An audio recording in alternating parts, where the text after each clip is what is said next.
Hello, folks. Not So Giant Women is back again with Darian Ivy on our lovely Steven Universe podcast. Today we'll be Hello there. watching. Hello. Hello. Today we'll be watching and reacting to Tiger Millionaire. You know what? I don't know if it's worth it to ask Daria to guess what this is about. You can always take a crack at it. The only thing that came to mind, well, other than actual tigers being rich, which I would not rule out quite yet, was the notion of the tiger mom. Oh, well, that'll be interesting. So how that would fit into being a millionaire or this show in general, I don't know. But yeah, they were my only thoughts. Felines and matriarchs. Well, we certainly have our share of felines on this show so far, so I guess we're going to get some more. Here comes our favourite feline matriarch. She had kittens before I met her, so she's a matriarch. And there you go. And also the podcast mascot, right? Yeah. You don't have to be a cookie cat. Oh, she just wants to know if cookie cats means cats who get cookies, but no, dear, that's not how it works. Oh.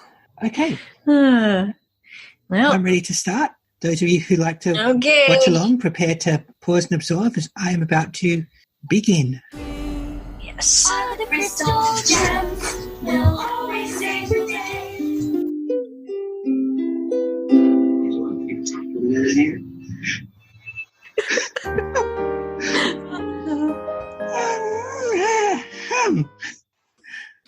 That was wild. Oh. Well, I got my amethyst episode. Exactly. Last time you said you wanted a peek into her psyche, and you got it. Definitely. Oh. Okay, let's see if we can cover what we just watched for the people at home. The gems return from another mission in which the two who are not amethyst chastise amethyst for punching a blood polyp and getting goo on everything, including on Stephen, who's absolutely covered in goo, which then hardens, so he is stuck in the kitchen all night. Oh. While he is trying to sleep in his stuck goo, he wakes to find Amethyst sneaking out and topples over, breaks out of his goo, and follows her to her destination, which turns out to be an underground, or one would probably normally say pit fighting, but it's certainly not a pit. There is an underground fighting league in which she presents herself as the purple puma, shapeshifting into a typical strongman form. Mm-hmm. And she has been taking on all comers. Stephen busts her and she almost pummels him till she realizes who she is. She says this is a way to get out her feelings when she's just so sick of being berated by the other two and told off for being immature and the rest. And here she can let it all out. Stephen asks if he can be a wrestler too, and she says she needs another to win the tag team tournament, so allows him on board as long as he doesn't tell Garnet and Pearl.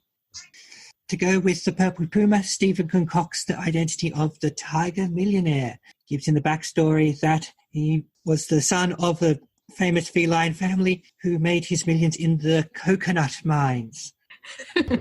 We embark upon a series of matches and montages in which most of the fighting is done by Amethyst, while Stephen usually provides some kind of distraction. We also find that Lars and Sadie, who appear to be voluntarily hanging out together, so it covers at least part of our speculation as to their relationship, are wrestling fans, and indeed Lars has become quite a fan of Tiger Millionaire and ignores Sadie's contemplation that he looks kind of like Stephen. Stephen is obviously known well enough to these two that he's simply Stephen in and of himself. Stephen gets a little too far into character, buying out the soda stand and emptying all the sodas everywhere. When Lars tries to get an autograph, he tells him he couldn't afford it and smacks the autograph cup away, and this turns a number of Tiger Millionaire's fans against him. When it's time for the big final against the good-looking gang, two big, buff, handsome wrestlers for the title belt, the match is about to start. I should mention calling and introducing all these matches is Mr. Smiley, who we met the other week, wearing a slick number of black suit with purple accessories and shorts. I do like him dressed like that. Mm-hmm. The tag match is about to begin when Garnet and Pearl arrive in the ring and reveal they know what's been going on because Stephen tried to make a promotional poster. Oh, Stephen. The wrestling fans are not sure if this is all part of the show or what as Garnet and Pearl try to shut the whole thing down, especially not liking Amethyst using her gem powers against humans. This eventually erupts into a argument and some of a fight between Garnet and Amethyst, much to Pearl's shock. Stephen gets a hold of the microphone and essentially asks, can't we just have this when we're beaten down all day metaphorically? Can't we have a time to let it all out and beat each other down literally? Garnet initially grabs the mic and says no. When everyone stares aghast, she backspaces to, because we are the League of Wrestling Haters. And are they going to let these people hate and stop wrestling? Instigating a less serious bout between Amethyst and, well, Purple Puma and Garnet, at which point Amethyst takes a swing at Garnet, which misses, but Garnet simply falls over like a board. The good-looking gang help Tiger Millionaire, Stephen, with a ladder to get the title belts which have been dangling above the ring, and this has all once more turned the fans back towards loving Tiger Millionaire, especially Lars, who has done a complete 180 and now says once again, I love you, Tiger Millionaire, as we star out to credits. It's a pretty good one. Yeah, and then a lot of just strange and fabulous dialogue this week. Yes. Yeah, definitely. I wasn't so hot on it the first time I saw it because I'm not really a wrestling fan, but you know, the more times I've seen it since then, I'm like, this is a fantastic character building episode. Yeah. Oh. I don't really know wrestling either, but I got the gist. Yeah. Yep. Yeah, it was nice to see kind of what Amethyst is dealing with, like her actually addressing the part of her that's not just this carefree, impulsive, you know, gem of the group. She's got some unresolved, you know, issues, aggression, and, you know, feels misunderstood. So, and as she says in so many words, she's sick of the other two basically putting her down for being immature and impulsive and reckless. And yeah, that's probably not an argument they've had only the once, and even after this, they'll probably have it again. They can understand her being her, that she's going to let it out somehow. Mm-hmm. Yeah. It's interesting because you kind of think until Steven got there, she was probably like at least treated as the baby of the group. And, you know, that she's got that kind of wild youngest child syndrome. It was really sad to me to watch the way the family sort of divided. Like, you know, Pearl and Amethyst are always like this, but when Pearl appeals to Garnet and Garnet basically took Pearl's side, that was a little sad. I mean, it sort of seemed like she didn't necessarily enjoy doing that because, you know, then she didn't really give more validation to Pearl, but she reprimanded her. And you just see these lines being drawn where Stephen and Amethyst are sort of the young siblings and Garnet and Pearl are the grown-ups. Yeah, I kind of got the impression Garnet was a bit unimpressed of herself having to pick sides with Pearl that early in the episode. She just kind of grumbled to herself as Pearl was going, oh, I think we got through to her that time. Like, why? Why do you think that, Pearl? You think a lot of strange things. Right. Yeah, she didn't exactly relish doing that, but I guess, you know, she must have agreed with her on some level to tell her, you know, you need to behave yourself, you're a crystal gem, cut it out. I think a lot of the time she'd like those two bickering to just kind of cancel each other out. But this time, Amethyst really was impulsive and reckless, and that needed to be brought into line. Yeah. I guess she just kind of considered what would happen if she did and what would happen if she didn't. And she said what she said. Yeah, like you mentioned, there was some dialogue in this episode that was both funny and poignant. Of course, most notably when she tells Stephen that you can't let other people make you feel like garbage, and he asks her if that's how she feels, and she says, "I only feel how I want to feel," and she's all shadow. I think she wished she only felt how she wants to feel. That's right. All right, tough guy. And of course, oh, Stephen, those are just words people use to describe how they feel about you. Yeah, there was a lot of kind of deadpan's not quite the word, but a lot of lines along those sort of scents. Yeah.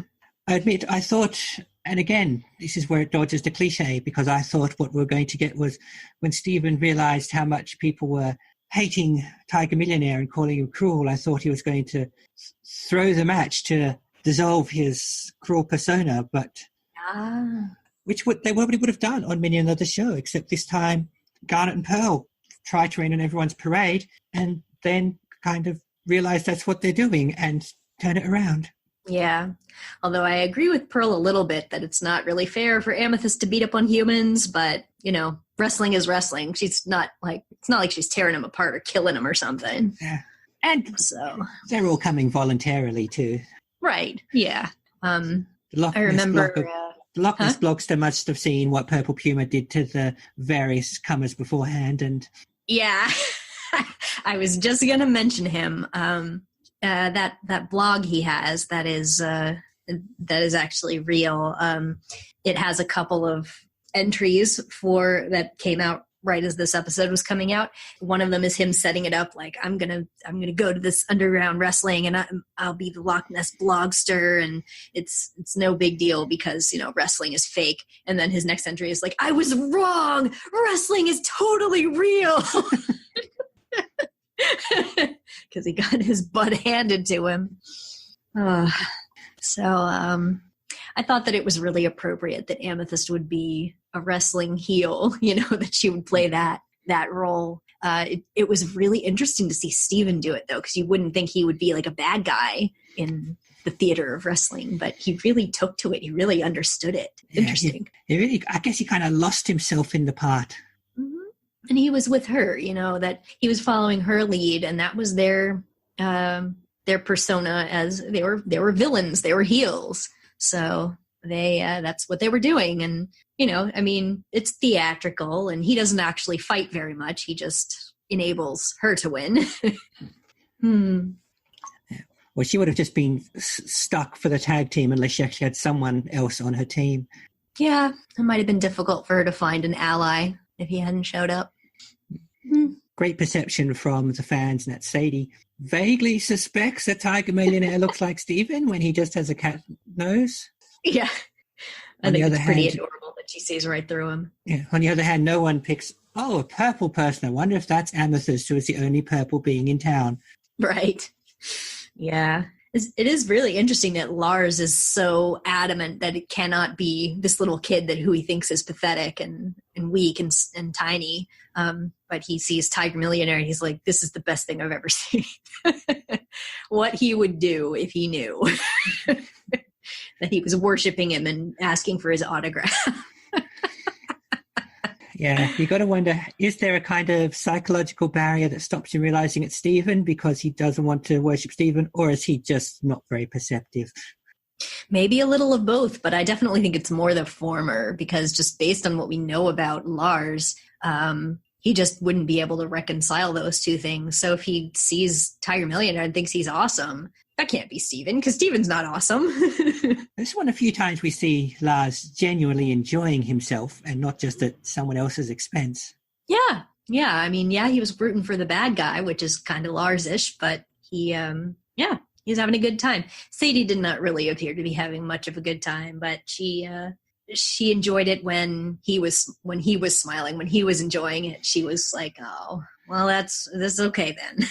Yeah, I saw that. Really, that was a good bit of character work, just this little smile that suggests, oh, well, I'm happy that you're happy. Mm-hmm. We do that for people we care about. We'll go to their things and keep them company, even if it's not really our thing.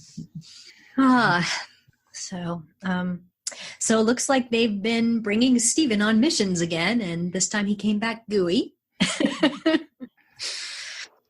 made me sad, though, that they just left him in the kitchen. It's like, take care of your kid. You're just leaving him in there. What if he has to go to the bathroom? I guess they all thought one of the others was going to do it. Yeah, they just didn't even think about it. They're like oblivious to his predicament and too wrapped up in their argument and their drama. Although I'm kind of glad Greg didn't wander in and be like, okay, you know what? They're completely ignoring all of your needs. You're going to come live in my van. Yeah, that probably would have been one magic too many for him. Probably. A blood prolix does sound proper gross, mind you. Yes. Looked like it might have been fruit. Mm. Or maybe it was guts. I don't know. Yeah, something with purpley coloured blood. Yes. Ew. uh, so what else? Amethyst playing Purple Puma as a guy was really cool, that she shapeshifts and makes male forms. That was interesting. I appreciate that. Yeah. It's not like she needs to for disguise or anything. And, you know, as far as I can tell, there's no rule that says she has to be a man to enter. So it's apparently just how she chose to present her wrestling form. Mm-hmm. Yeah. All the other opponents up to that point were also human men, but I don't know if she just figured that's what she had to look like and they just assumed that Purple Puma was a he, but she doesn't say anything. She doesn't seem to care. Steven was the only one that had a little slip up there. Well, you know, he's used to calling her she all the rest of the time, so... Mm-hmm. Yep. And when the other two turned up, no one said, "What? Girls can't fight." Right. Nobody said anything at that point. That's right. Mr. Smiley just dubbed Garnet Captain Square. Yeah. That was great. He didn't give Pearl a name, did he? No, sadly. No. She didn't really get into the fighting. No, she just had this theatrical bend over backwards in defeat. She's a bit like a classic character who's jumped on a table because she's seen a mouse throughout the whole thing. Understandable. No. She doesn't want to get into the fighting between the two. Mm-hmm. It's funny. I think one of my favorite parts of the episode was his impressions of them, though. Yes. Especially fluffing up his hair to be Garnet. Yes. Oh, Stephen, I told you not to take peanut butter on missions. I'm not going to say anything, but I want you to understand that that was wrong. I expect you to understand. Yeah, and he puts his hair over his eyes. It's so cute. I think that they did that at exactly the right place in the story where we're quite familiar with both of their shtick. And it's cool to see kind of Steven, like, okay, up to this point, we've seen the characters be the characters, but we don't have quite as much on how the characters feel about the other characters being those characters. So it's kind of interesting to see Steven suggest that he gets exasperated with Pearl and Garnet too. But we're up to the point where we can believe that. We can go, yeah, I'd get sick of being told off by Captain Square and the skinny one all day too. Oh, that's great. Well, I also thought it was really interesting how right at the end when Amethyst kind of lost her wits and she pushed Garnet, she said, "I don't want to go back to the temple," and she pushed her. You see this moment of like, uh-oh, she messed up. Yeah. You know, this was a terrible idea. Everybody, Viewer and character alike sort of went, oh. Yep. And she just starts walking toward her and she's like, "Don't do this." Boy, it was a little hard to watch her beat up on Amethyst. You don't imagine that there was any way Amethyst could have won that fight. No, I think if we're just talking a straight throwdown between the two, then Garnet has the upper enormous hand. Yeah. But she did answer my question from the other week if she could hulk out one hand at a time. There you go. Yep. Yes, indeed. She sure can.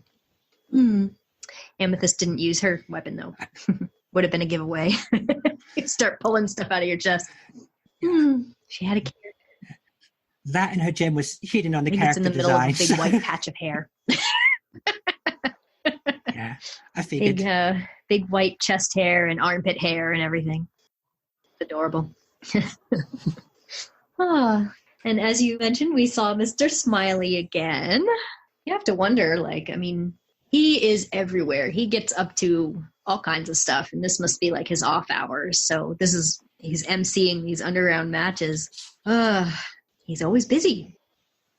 Yeah, he's got an amusement park and an underground wrestling league. So maybe he's, I don't know, the local Lord of Revels. Yeah. Most likely. Yeah. If there's prize money, that could also explain the ongoing how do the Gems and Stephen get any money for anything. Yeah. The backstories. were really cute when they were making up backstories. Oh, I love the coconut mines. For some reason, one of my weaknesses is talking about mines for things that just don't come in mines. Yeah, they're mining coconuts. Now, did he say that because it was absurd on purpose, or does he think coconuts are dug out of mines? That's the question. Oh, Stephen. Yes. Again, yes, with the indeed. cat theme. So either we're building to something, or someone there on staff really likes Rebecca cats. Sugar has a cat, so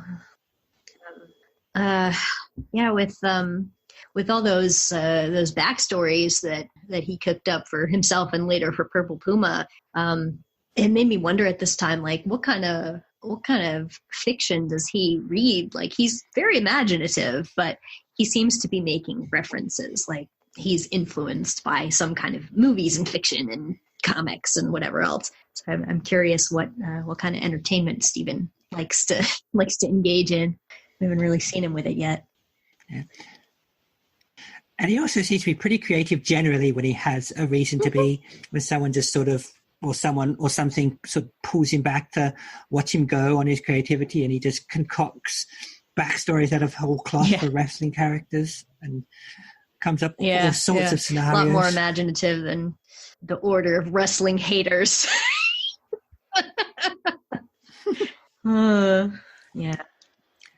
Well, yeah, if Garnet has a flaw, it's spontaneity. She's a little awkward if you make her speak on command, I guess. She's not so great at being convincing. I mean, the audience was not all that discerning, but it was really funny watching them play along so badly. Everybody just still ate it up. Well, and I liked the little beat where rather than sticking with "I'm right because I'm Garnet," she realizes, oh, maybe I am just ruining it for everybody. Amethyst needs this. That's all right. And it was also nice that they both apologized at the end. Sort of. Yeah. Amethyst said sorry. As emotively as Garnet does. Oh. Honestly, half this show is just watching the weird, taciturn way Garnet communicates for me. I'm a fan.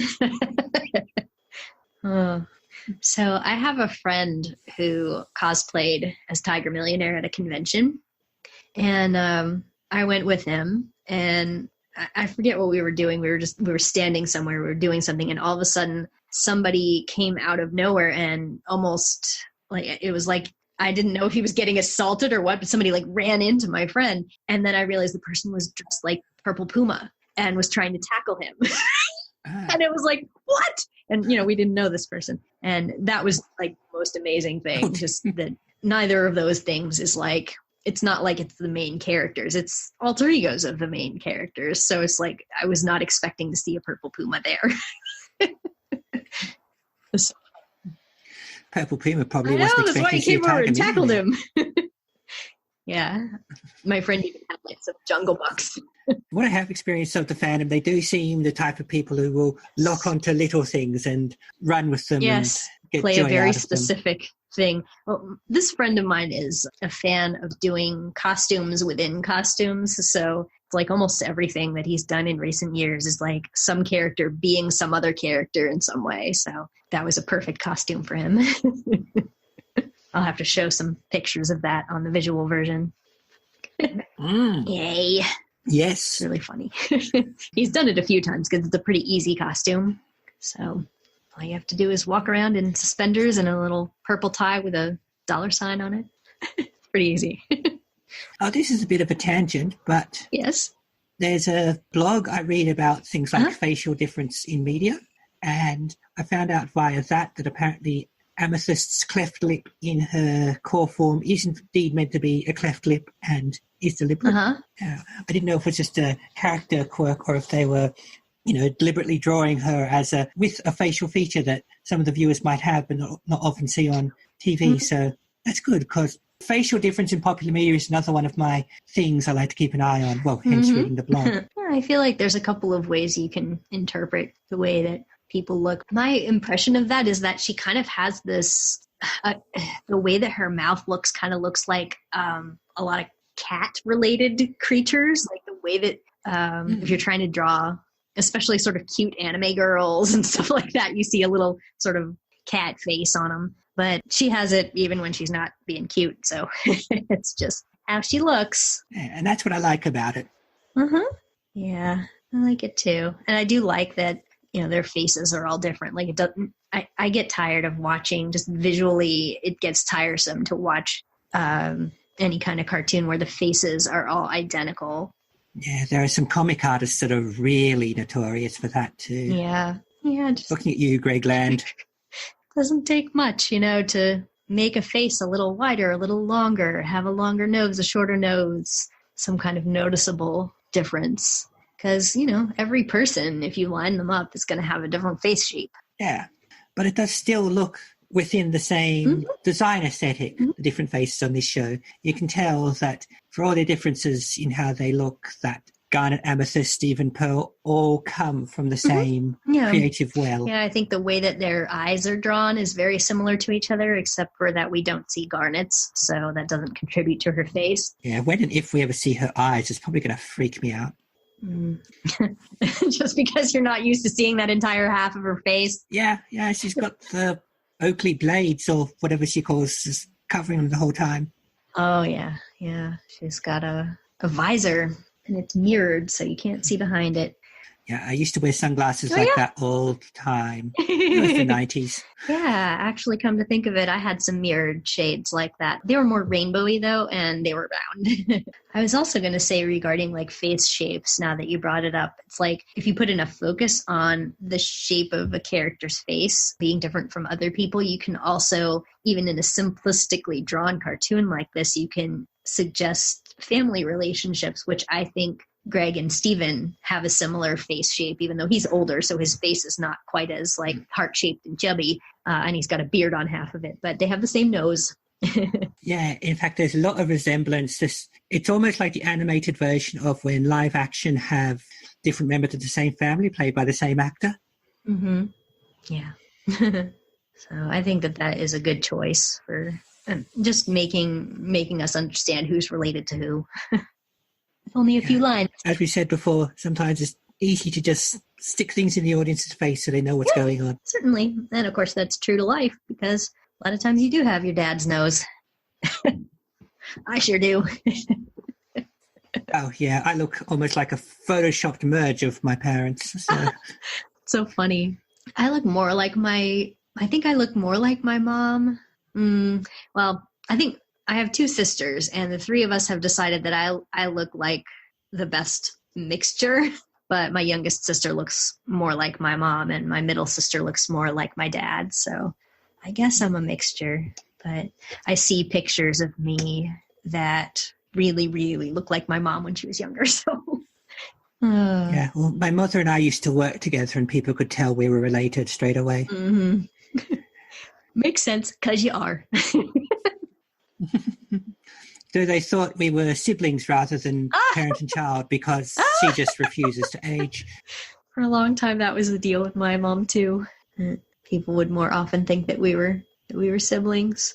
Although sometimes she would introduce that concept first. She would say, "This is my sister." Wink, wink, wink, wink, wink, wink. What's the Dolly Parton line of, "Wow, he's young enough to be my husband"? Oh my goodness. Wow.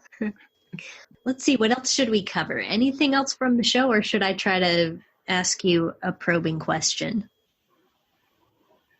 I was about to ask, is it time for the probe? Time for the probing question yet? I guess let's do something speculative, like, okay, so we've kind of talked about how Pearl and Garnet are the older, more responsible people who are acting like Amethyst and Steven are kind of the rowdy, younger members of the family, may or may not be like their kids, but the dynamic isn't quite like that. But I was wondering if we went the other direction and Steven had a younger sibling, what kind of big brother do you think Steven would be? I think Steven would be very enthusiastic about being a big brother. He would love the idea. I think so too. Depending on how young his sibling was and how directly he was caring for them, he might make some impetuous decisions that don't pan out. Like, he might think that babies still subsist on pizza and cookie cats like he does. I could see that. So, I could definitely see him caring, but not quite knowing how people even younger than him work, especially if we're talking like baby toddler. They're all saying, Yeah. I don't know if he'd probably jump back and forth between not quite knowing that babies aren't fully capable Stephen level people, or not quite realizing that babies are actually people and not just sort of items. Yeah, I guess it would depend on the day. Also, I guess it would depend on whether a sibling of his would also be a gem or whether it would be a regular human like Greg. So there might be some difference there. See, I can imagine a baby half gem ending up with sort of power incontinence, if you will, with their gem before they mature a bit, just accidentally radiating or spitting out weapons or shields that just have nothing to do with anything before their system works itself out. Yeah, I mean, we've even seen that with Stephen, that he activates powers without meaning to and doesn't know how to control them. Can't get him to stop and start on command. So give it to a baby, and babies often barely have linear thought. Yeah, that's right. We don't know if Stephen's the only gem human mixed race being, so we don't know if others face the same sort of issues as he does, if they indeed do exist, if it makes a difference which parent is which. Though all the gems we've seen so far have been ostensibly female as far as we can tell, but whether that's their true sex and or gender or just how we perceive them. See above Amethyst having no trouble shape-shifting into and playing the role of a masculine form. Yeah, I don't know if, for example, Stephen visibly is a human with gem crystal on him. I don't know if there'd be the flipped version, if someone might look like a gem but not have an actual crystal. Yeah, so they might be purple or something but have no gem. Yeah, I'm still very intrigued by gem biology, and I look forward to when inevitably, or I hope inevitably, we learn some more about how all this works. Well, I'll be sure to ask you a probing question to that effect when we get there. In fact, my mind wandered into the nature of the gems in that I don't know, is it how or why they reflect earthly precious items, and is there only one gem per gem, if you will? Is garnet, as we know, the only crystal gem being that is based on or reflects or whatever the reddish rock we know as garnet? Are there other garnet-based beings out there that may or may not be anything like this one? And so on. I mean, the fact that we've met only 3 and heard of a 4th, which are all very different, does make things easy for us, but also means we haven't got much of a sample size to draw on. That's right. The ones that we're meeting, we have no idea if they're typical. And in fact, we don't know how many more there may be out there at all. We get the impression there are more from things like this is where gems take sanctuary on Earth and that sort of thing. Right, exactly. There were references. But the 3 we know don't seem to be going and looking for or meeting up with any others, at least not so far. Right. They don't seem to be trying to get in contact with them or anything, which at least at this point with abandoned battlefields and abandoned sea shrines and stuff, it's like suggesting that it's sort of a past tense thing. And that's all we know so far at this point. Why are they still here? Yeah, I definitely get the impression, although no one said anything, that there used to be a lot more gem beings than there actually than there currently are. I mean, Pearl has pretty much said what you just said when she said that there was a sanctuary in that sea spire, but then she ever so helpfully tells us nothing else. Yeah. All right. Well, we don't have any songs again. Pity, because this would have been right for a kind of wrestling thing. Yeah, although the music behind the kind of montage where they're beating people up, I really appreciated that instrumental track. I believe it was called Purple Puma and Tiger Millionaire or something real obvious like that. They've had a lot of good instrumentals on this show, I've got to say. Yeah. I was actually listening to it today while I was trying to put these proposals together at work. It was just, I had 27 of these hole punched things that I had to sort into binders so that we could finish our production. And people out in the hallway were playing music. So I just turned on my music, and my coworker came over and said, "What is that?" I said, "Cartoon music." A lot of cartoons don't go all out on their music. They just kind of get a few cues and try to make them as unintrusive as possible. Yeah. But this show, you really feel like someone sits down and composes them and gets the mood and all the rest of that. Absolutely. The instrumentalists, who write most of the incidental music and contribute on some of the songs, Ivy and Surashu, which I've mentioned before, they had a background in video games. So pretty much everything on video games, except for maybe credits and cutscenes and stuff, is incidental music. And it has to contribute to the mood of what you're seeing without overshadowing it. So they're fantastic at that. Yeah, and it's another field where dedication to the art of music really increased sharply a few years ago. That is true. I remember a game I played many, many years ago where it was actually a really big deal that they'd got a proper known composer to work on the music. Oh, it's funny that's a big deal, because it's art. Yeah, but obviously now it's something that you'd mention, but it probably wouldn't stop the earth that there is one happening at all. That's right. All right.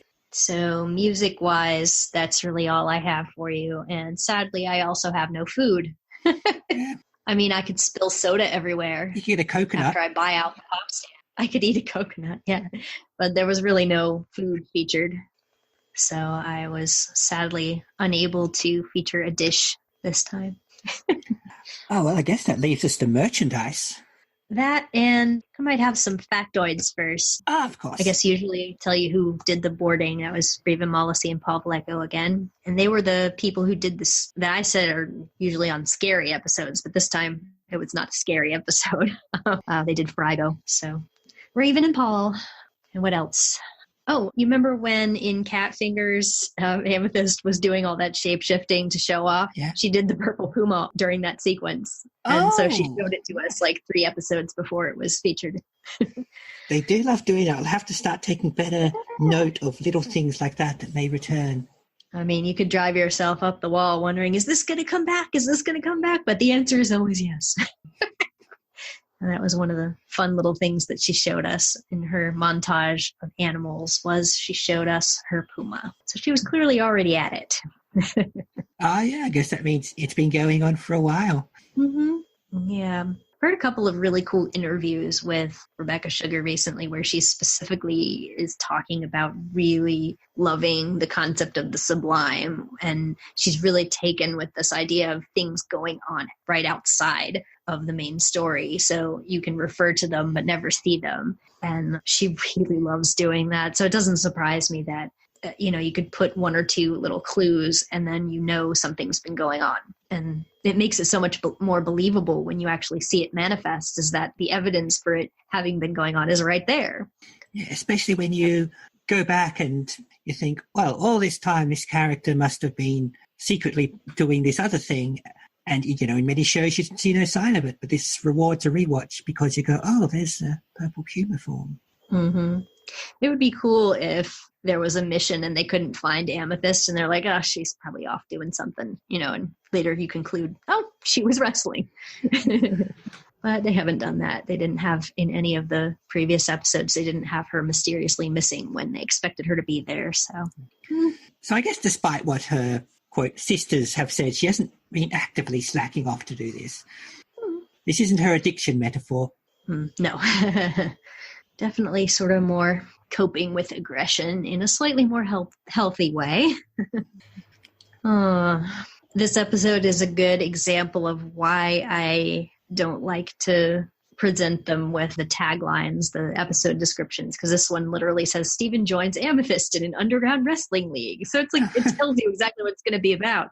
Half the fun of it is seeing what happened. Yeah. So you completely lose. Where's Amethyst off to in the middle of the night?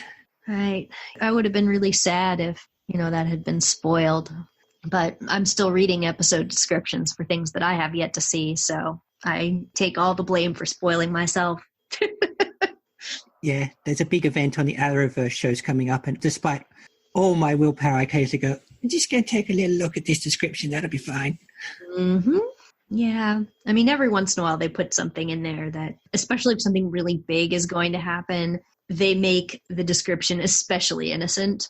So they're kind of famous for that. I guess some shows, at least, I don't know about Steven Universe, they do it the other way around. They kind of figure, well, this is going to be so big that there's no point trying to hide it. And Yeah. See the Above, that's been trailed on the TV and internet for weeks now. So really, if there's anything bigger than that, they're obviously distracting us with the shiny pictures. Yes.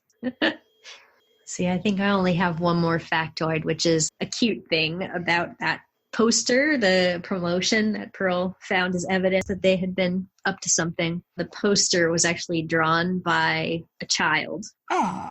It was the actual artwork of Lily DeMeo, who was 7 at the time. And Lily is the daughter of Nick DeMeo, who is, what does he do on the show? He's animation director, I think. So he had his kid draw the poster. It's so cute. I love that because it's supposed to be Steven's drawing, you know?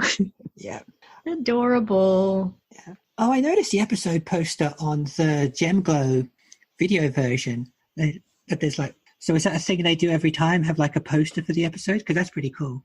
Oh, the storyboarders and sometimes other people too. A lot of times when their episode is about to air, they'll draw something cool to post on their Tumblr and their Instagram and their Twitter to encourage people to watch it. Actually, there's a guy who his first episode is the next one that we're going to watch, episode 10. So that's his first one. But he's a weirdo, Lamar Abrams. You will hear more about him from me. But he likes to draw really weird promo posters that have very, very little to do with the show.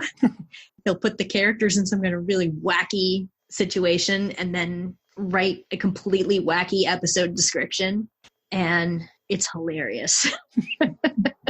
So, yeah, I have a bunch of them saved because I think they're really fun too. So maybe I'll have to make sure to throw those into our visual one for our viewers and for you. This is part of the fun for me because, of course, I can't look that stuff up. But when you put it on the video, I know it's safe. Right. So right. Once it's safe for you to see it, you can see it. Yeah. And I'm making sure to not include anything that you shouldn't see. That would just be silly. Yep.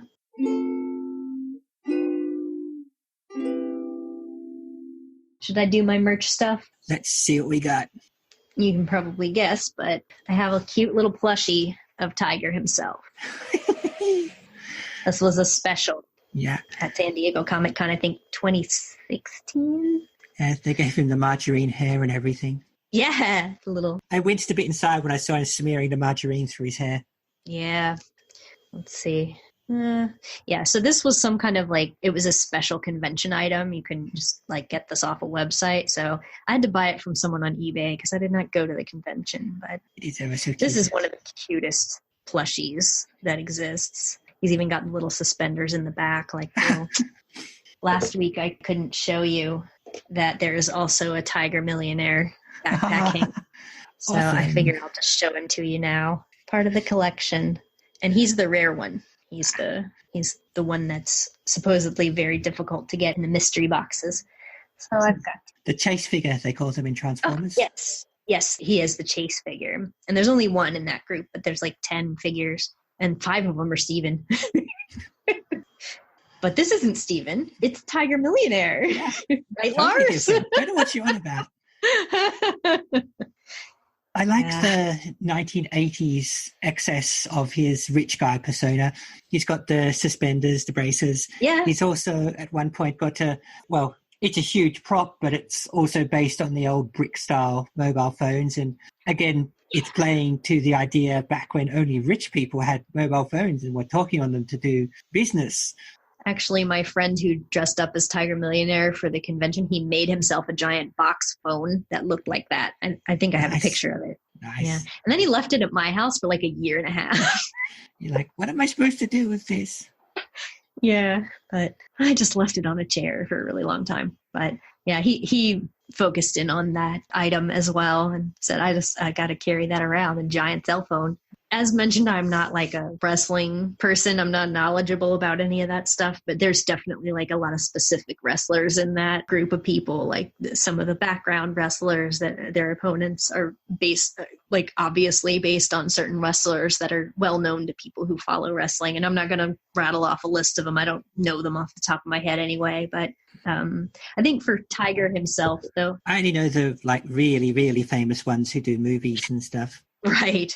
Tiger himself, though, was probably based on like two of them. There's a $1 Million Man, but he looks more like that guy's manager, I think, who was named like Erwin Shyster or something. And he had the tie and the suspenders and, you know, briefcase and stuff. Yeah, they're often based on pretty broad hooks, like this one's a rich guy, or this one's, you know, a priest, or this one's a, I don't know, footballer.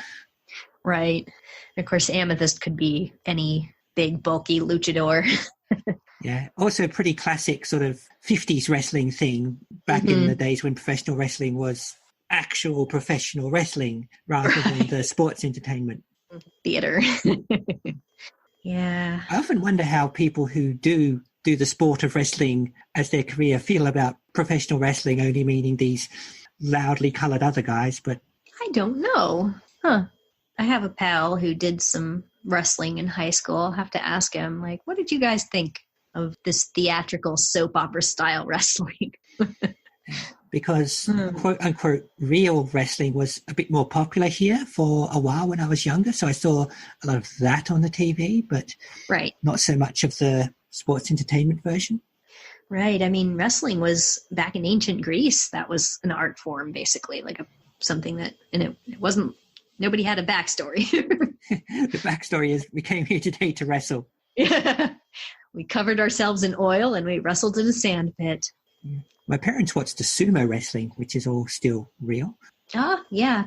I almost got to do that when I was in Japan. And my sister, who lived there at the time, was saying, you want to go see some fat guys? I'm like, yes, I do. But we didn't end up getting to. Oh, it's too bad. But I did get to eat real Japanese ramen. Ah, yeah. Which is not at all like the kind that you get in America. Yep. Besides Japan, outside of the United States, I've only been to Canada, so I haven't made it to your part of the world yet. I've also only been to Japan. I haven't even been to New Zealand, which is, I guess, the equivalent of going to Canada. Yeah. When were you in Japan? 2002. Oh. I've got of extended chosen family there. I believe I went in 2003, but don't quote me on that. Long time ago. So I did actually start to plan a trip to go to Australia because I had a friend there that I was going to go see, but then I ended up not being able to do it. So still haven't gotten to go. At the risk of sounding very provincial, I would prefer to travel to countries where I can speak the language and I can read signs because I'm very scared of ignoring a sign because I'm illiterate and then doing something I'm not supposed to do. No, that's a fair call. Yeah. So I do prefer to be able to know what the signs say and be able to ask people for directions and stuff. I guess that's natural. Yeah. Well, it's less provincial as practical in that sense. Mm-hmm. So cute. I love this little guy. For those on sound only, Ivy's just kind of cuddling up to her Tiger Millionaire plushie. It is a very small one. It kind of fits in your hand. Little bitty. And unlike most of the plushies that come in this series, it doesn't look particularly awkward. Yeah, we've said a few times how some of these ones don't quite do so well when they're, 3D and solid. Mm-hmm. He's even wearing the same pants he wears when he's normal Steven. Lars should be able to tell that's Steven. That really sounds like Steven. See, to use your Superman analogy, Sadie would be hanging around a Daily Planet going, no, he looks the same, he just takes his glasses off. Why can you not see this? And I'll just be going, no, what are you talking about, glasses? Yeah. It's hilarious.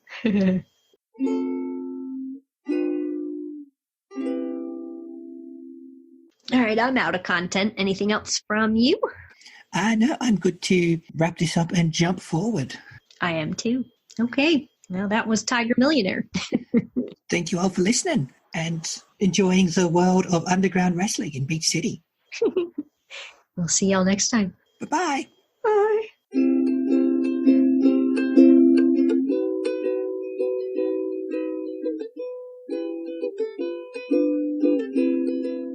You've been listening to Ivy and Daria on Not So Giant Women. You can find episodes of the show in video form by looking up Not So Giant Women on YouTube. Or in audio form at anchor.fm/NotSoGiantWomen or your podcatcher of choice.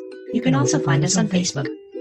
Audio production by Daria. Video production and music by Ivy. Daria can also be heard on Podsploitation, the Ozploitation podcast. And Ivy at her Steven Universe fan blog at love-takes-work.tumblr.com. Steven Universe was created by Rebecca Sugar and remains property of Cartoon Network. No infringement is intended.